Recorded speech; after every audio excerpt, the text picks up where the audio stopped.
L'épisode du jour traite également d'un petit tuning, d'un petit upgrade sur le Genius 720 ou 920.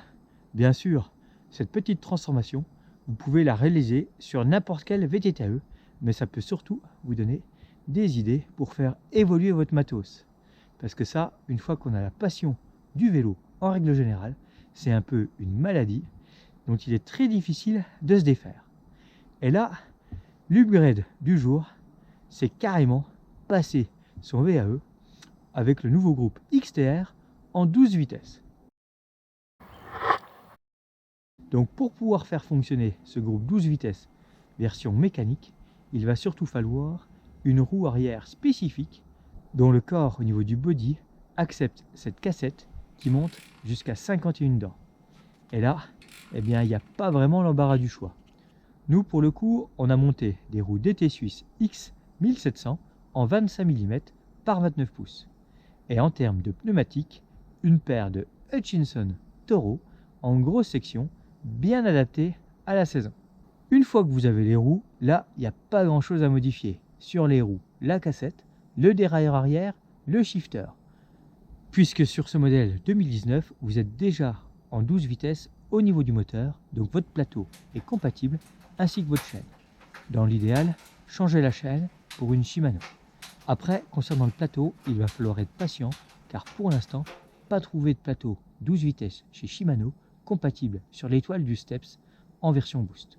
Donc c'est pas grave, on a utilisé le plateau d'origine et ça marche très bien. Une fois le dérailleur posé, installation du shifter. Sa forme est 100% compatible avec tous les freins du marché et s'accorde superbement avec les Shimano. Mise en place du grip, du blocage de tige de selle, du câble et de la gaine de dérailleur. Mise en place de la roue, cassette 12 vitesses et disque de 200 mm monté. Serrage de l'axe. Montage de la chaîne Shimano 12 vitesses en respectant bien le sens de montage. Comme les dernières chaînes XT, l'assemblage se réalise avec une attache rapide et une pince de montage. Une fois que tout est en place, procédez au réglage, débutez haute et basse, puis au réglage de la chape en alignant le grand pignon de 51 dents avec le marquage présent à l'arrière de la chape. Pensez à mettre le Shadow Plus en position On. Côté moteur Shimano Steps EU1000, réglez la hauteur de l'antidéraillement pour qu'il remplisse sa fonction. Le support a une amplitude importante pour s'adapter à la plupart des braquets et le nombre de dents est précisé sur cette pièce. Une fois tous ces réglages réalisés, procédez à un contrôle de l'indexation. Logiquement, à chaque impulsion sur la commande, le dérailleur doit répondre au doigt et à l'œil. L'efficacité, la robustesse, la fiabilité et la précision du Shimano XTR ne sont pas une légende.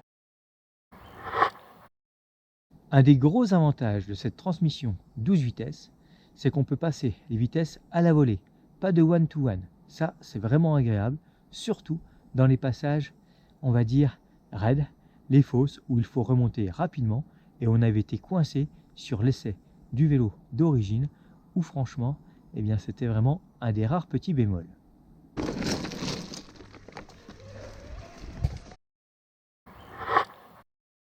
En termes d'ergonomie, rien à dire, ça tombe sous les doigts, c'est franc, c'est direct, cette petite transmission XTR est vraiment une merveille. Du coup, pour conclure, si vous voulez absolument rester en 12 vitesses, que vous avez besoin d'une grande pignonnerie, qu'on n'a pas réussi à vous motiver avec l'upgrade en DI2 qui lui reste en 11 vitesses mais permet de bénéficier d'un étagement au top et d'une transmission ultra intelligente, eh bien la solution si vous voulez rester en Shimano est bel et bien de rester en Shimano XTR 12 vitesses.